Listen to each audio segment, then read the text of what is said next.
इसी तिरंगे को लेके आप सियासत कर रहे हैं, क्योंकि ओवरऑल ये सियासत ही है, तो आप इसी देश के तिरंगे को लेके सियासत करते हैं, उन लोगों के पास क्यों नहीं चले जाते जो हर रोज सड़कों पे यहाँ अलगावादी जो सोच रखने वाले थे वो भी सड़कों पे होते थे। ऐसे प्रोटेस्ट करने वाले अलगावाद है ना, मैं कहता हूँ मैंने उनका तो बोला वोकेशनल टीचर्स अलगावाद है।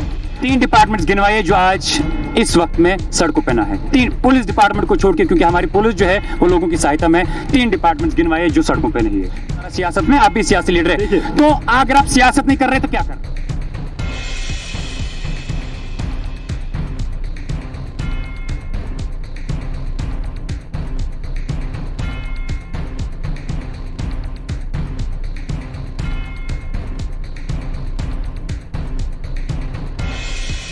इस वक्त हम मौजूद है गुपकार रोड पे, यानी कि डॉक्टर फारूक अब्दुल्ला की रेजिडेंसी के बाहर है, और Jammu and Kashmir national movement party जो है वो यहाँ पे फ्लैग यानी कि देश का तिरंगा लेके यहाँ पे खड़े हैं। सवाल करते हैं, कुछ उम्मीद करते हैं कि हमारे उन सवालों के जो है अच्छे से जवाब दे पाए हो।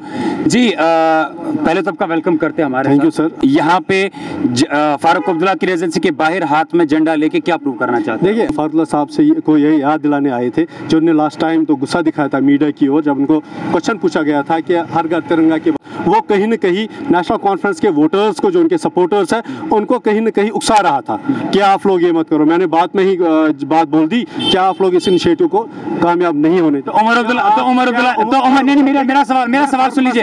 ठीक है, फारूक अब्दुल्ला, उमर अब्दुल्ला ने क्या कहा आपको याद है? उसने कहा तिरंगा को लेकर, उसने कहा किसी को जबरदस्ती नहीं की जाएगी, मगर कहा क्या? उन्होंने ये भी कहा था ये हमारे देश का झंडा है, तो ये तो लगाना फख्र से उठाना चाहिए। बट मैं फारूक की ही बात करता हूँ, फख्र से अगर उठाना चाहते हैं, आप क्यों नहीं नेशनल कॉन्फ्रेंस को कहना चाहते हैं अपनी पार्टी को, जब उनके प्रोग्राम्स होते हैं हर जगह नेशनल कॉन्फ्रेंस के फ्लैग लगते हैं, 3-4 दिन के लिए अगर नेशनल फ्लैग लगता तो कितना मजा आ जाता। आपने जब आप अपनी पार्टी की प्रोग्राम्स करते हैं वहां पे कौन सा फ्लैग होता है? यही प्रोग्राम हमारे पार्टी का हर प्रोग्राम जब होगा, आपने अगर एक चीज मारक की होगी, हमारी पार्टी का फ्लैग जो भी है वो भी ट्राई कलर का ही है, अगर आपने देखा होगा। दूसरी बात, आज जब हम यहाँ आए आपने कोई भी फ्लैग ट्राई कलर के बगैर नहीं देखा। दूसरी बात, आपने हमारे हाथ में कोई बैनर नहीं देखा, क्योंकि जब देश की बात है उस वक्त सियासत पार्टियां नहीं चलती है। देश का झंडा है, इसकी इज्जत और एहतराम करते हैं, क्या इसी तिरंगे को लेके आप सियासत कर रहे हैं, क्योंकि ओवरऑल ये सियासत ही है, तो आप इसी देश के तिरंगे को लेके सियासत करते हैं, उन लोगों के पास क्यों नहीं चले जाते जो हर रोज सड़कों पे होते हैं? देखिए, किन लोग, आप किन की बात करते हैं? आपको नहीं पता कौन से लोग? मतलब बहुत सारे यहाँ तो प्रोटेस्ट करने वाले होते हैं, यहाँ बहुत सारे डिपार्टमेंट्स के यूनियन प्रोटेस्ट पे होते हैं, यहाँ बहुत, यहाँ अलगावादी जो सोच रखने वाले थे वो भी सड़कों पे होते थे। ऐसे प्रोटेस्ट करने वाले अलगावाद है ना, मैं कहता हूँ मैंने उनका तो बोला वोकेशनल टीचर्स अलगावाद है, इसलिए मैंने बोला जो यूनियंस हैं, बाकी चीजें हैं, उनकी बात करें कि उनकी बात। देखिए, जिनकी ये फाइट है, उनकी ये फाइट गवर्नमेंट के साथ चल रही है, उसमें भारतीय जनता पार्टी को और हमारे लेफ्टिनेंट गवर्नर साहब को सोचना चाहिए, क्योंकि हर टाइम हम भी तो, आप तो यूथ है, आप तो युवा है, आप क्यों उनके पास चले जाते हैं? आपको याद होगा लास्ट टाइम जब उनके साथ वो मोहम्मद शफी बबर शेर भी गए थे, आपने देखा होगा मीडिया के पोस्टर्स पे दिखाया गया था FA कैंडिडेट्स, ये देखिए ये real, these are the real candidates. हम नहीं चाहते। आज तक आपने कोई स्टेटमेंट किसी भी प्रोटेस्टर के, जो प्रोटेस्ट सड़क पे कर रहे हैं, किसी के बारे में, किसी के फेवर में आपने एक बार भी आवाज उठाई है? आप हमेशा हमारा ट्विटर चेक कर सकते हैं, आप न्यूज़पेपर कटिंग्स चेक कर सकते हैं, जो हम अपलोड हमेशा करते रहते हैं फेसबुक पेज पे। मतलब ट्विटर ही सब कुछ नहीं, में कुछ नहीं, हम न्यूज़पेपर कटिंग्स अपलोड करते रहते हैं, और मीडिया के जितनी भी न्यूज़ बाइट्स होती है जो इनके रिलेटेड होती है वो डेफिनेटली अपलोड होती रहती है। 3 डिपार्टमेंट्स गिनवाए जो आज इस वक्त में सड़कों पे ना है। 3 पुलिस डिपार्टमेंट को छोड़ के, क्योंकि हमारी पुलिस जो है वो लोगों की सहायता में 3 डिपार्टमेंट्स गिनवाए जो सड़कों पे नहीं है। देखिए, ये मैंने पहले आपको बोला, यहाँ नहीं, सवाल सिंपल है, सिंपल जवाब, उसी का जवाब दे रहा हूँ। भारतीय जनता पार्टी के साथ और लेफ्टिनेंट गवर्नर साहब के साथ हमने बोला हमारी हंड्रेड्स ऑफ डिफरेंसेस हो सकती है, क्योंकि जो ये कानून पास करते हैं, जिन चीज़ों पे ये ज़्यादा फोकस करते हैं, उन चीज़ों की शायद कहीं पे ज़रूरत नहीं है। इंस्टेड ऑफ जो डिपार्टमेंट्स इस वक्त रोड्स पे बैठे हैं, स्टूडेंट्स बैठे हैं, तो इवन की यही नहीं, यहाँ जो भी भारतीय जनता पार्टी के सरकार में आज जो लेफ्टिनेंट गवर्नर साहब के अंडर हुआ, जितने भी लिस्ट निकले, तो आपने तो देखा वो मैक्सिमम फेक ही निकलते हैं, मैक्सिमम घोटाले होते हैं। फेलियर किनका है? वो तो हमारे एडमिनिस्ट्रेशन का है, जो स्टेट एडमिनिस्ट्रेशन इस वक्त चला रहे हैं, state administration, UT administration. UT administration जी।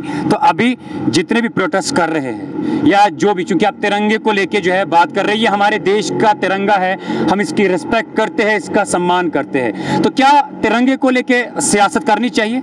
देखिए, तिरंगे को लेके सियासत, क्योंकि डॉक्टर फारूक अब्दुल्ला की रेजिडेंसी के बाहर आप है, उन्होंने वो भी सियासी लीडर है, हालांकि बहुत वक्त उन्होंने गुजारा सियासत में, आप भी सियासी लीडर है, तो अगर आप सियासत नहीं कर रहे तो क्या कर रहे हैं? देखिए, अगर हम सियासत करने आए होते यहाँ, फिर आप हमारे पार्टी के झंडे भी हमारे हाथों में होते, हमारे सामने एक बैनर होता, बहुत बड़ा बैनर, जिसमें कहीं न कहीं जो प्रोटेस्ट हम करें, कहीं न कहीं आपके मीडिया कैमराज में वो बैनर्स दिखते, ताकि ये पार्टी ये कर रही है। आपने क्यों नहीं बोला कि इंडियंस जो है तिरंगा रैली कर रहे हैं? आपने क्यों लिखा कि जेके नेशनल मूवमेंट जो है तिरंगा? नहीं, हमने वो नहीं, हमने कहा नेशनलिस्ट। देखिए, मीडिया इनविटेशन दिखा देता। हाँ, देखिए, वो तो हमने जारी किया मेरी तरफ से, क्योंकि जब आप मुदस्सिर तंत्र लिखेंगे, डेफिनेटली कश्मीर में तो हजारों मुदस्सिर तंत्र होंगे, तो जो इनविटेशन आई थी उसमें इसलिए लिखा गया था।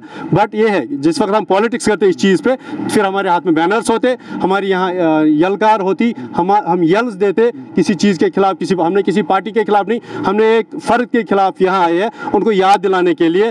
हम भी आज 32 साल के हैं, हमने 32 साल की उम्र को छोड़े 20-22 साल हमने भी देखे हैं, जो हम समझते उन टाइम तो जब भी कोई भी बात होती थी उस वक्त तो आप ये चीज़ें कहते थे। आज उनको याद दिलाएंगे, जब भी वो घर से निकलेंगे वो ट्राई कलर देखेंगे और वो डेफिनेटली इस पर बात करेंगे, और जो वो बात करेंगे उस बात के लिए हमने ट्राई कलर। आखिर से सवाल, वक्त मुख्तसरन है, आप दिल पे हाथ रख के कहे कि जो वादे किए गए थे जम्मू कश्मीर के अंदर धारा 307 हटने के बाद वो पूरे हुए। दूसरा सवाल मेरा, जो ये जेके नेशनल मूवमेंट पार्टी है, नेशनल मूवमेंट पार्टी जी, तो इसका मैनिफेस्टो क्या है? क्योंकि सारे आप जो है यंग दिख रहे हैं, आप भी खुद यंग है, दो चीजों का सिंपल से कि वो पूरे हुए जी, रखने की जरूरत भी नहीं है। मैंने पहले भी बोला था कि भारतीय जनता पार्टी ने जब 370 हटाया, majority of the population of Jammu and Kashmir was against the abrogation. Still हम लोगों ने मौका क्यों दिया? हम लोग चुप क्यों हुए? हम लोगों ने बिल्कुल भी कोई आप आर्टिकल 370 के आप आर्टिकल आज ही मेरे पहले कंप्लीट सुनिए, तो हमने क्यों नहीं कुछ बोला? क्योंकि हमने सोचा भारतीय जनता पार्टी ने जो वादे किए 70 साल से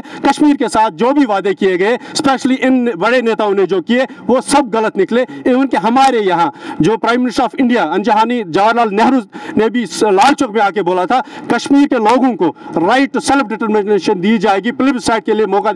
हमारे साथ धोखा किया गया आज तक हमेशा, और हमने भारतीय जनता पार्टी ने जब 370 हटाया तो कर्फ्यू में जब कश्मीर को डाला गया, हम चुप हो गए, कश्मीर के लोग चुप हो गए, ताकि शायद जो कांग्रेस ने आज तक वादे किए वो दोहराए नहीं जाएंगे। ये जो बोलते हैं ये करेंगे। अभी इनके सामने बहाना है कोविड, बाकी चीज़ों का, अभी हम भी वेट कर रहे हैं। चलिए, मौका मिल रहा है इन लोगों को। आप प्राइम मिनिस्टर के जितने भी वादे हुए उन पे भरोसा करते? नहीं करते। तो आप अपनी आइडियोलॉजी, मैनिफेस्टो क्या है आपका? देखिए, हम चाहते हैं कश्मीर का युवा जो है, इसको मेन स्ट्रीमिंग में स्पेस मिले। इस युवा को बाकी स्टेट्स में बोला जाता था ये स्टोन पेल्टर है, ये अलगावादी है, ये मिलिटेंट है, ये बाकी है, वो नज़र क्लियर करने के लिए, ताकि यहाँ का यूथ जब ट्राई कलर लेके चलेगा, यहाँ का यूथ जब मेन स्ट्रीमिंग में पार्टिसिपेशन करेगा, यहाँ का यूथ जब डेवलपमेंट की बात करेगा, यहाँ का यूथ जब एजुकेशन स्ट्रक्चर की बात करेगा, मेडिकल फैसिलिटीज़ की बात करे, टूरिज्म की बात करेगा, यहाँ का यूथ जब यहाँ कश्मीर को एज ए हर्बल स्टेट देखना चाहेगा, यहाँ हमारे 1 लाख से ज़्यादा जड़ी बूटियाँ कश्मीर में निकलती है। अगर यहाँ का यूथ बात करेगा कि यहाँ की जड़ी बूटियाँ गवर्नमेंट खुद निकालनी चाहिए, कश्मीर का एज ए हर्बल स्टेट देखना चाहिए, हमें तो करोड़ों लड़कों को जॉब मिलेगा, हमें तो कुछ ढूंढने की जरूरत ही नहीं है। हमारे साथ मौजूद थे मुदस्सिर तात्रे, जो अभी डॉक्टर फारूक अब्दुल्ला की रेजिडेंसी के बाहर, मैं कैमरामैन से गुजारिश करूंगा, ये आप देख सकते हैं डॉक्टर फारूक अब्दुल्ला की रेजिडेंसी है, और यहाँ पे बाहर तिरंगा रैली कर रहे थे, और इनका मानना था कि जो है तिरंगे का सम्मान होना चाहिए। जो फारूक अब्दुल्ला ने तिरंगे को हर घर तिरंगे को लेकर कहा वो गलत कहा, और उनको एहसास दिलाने के लिए हम यहाँ पे आए हैं। अब आगे क्या कुछ सामने निकल कर आएगा, चूंकि अभी अगर देखा जाए ओवरऑल तिरंगा इस मुल्क की शान है, लेकिन तिरंगे को लेकर भी जो है तरह तरह की सियासतें की जाती है। अब आगे क्या कुछ सामने आएगा वो भी हम सबसे पहले आप तक पहुंचाने की कोशिश करेंगे। तब तक के लिए आप मुझे और मेरे कैमरामैन अनस को दीजिए इजाजत। अल्लाह हाफिज, अल्लाह ने के बाद।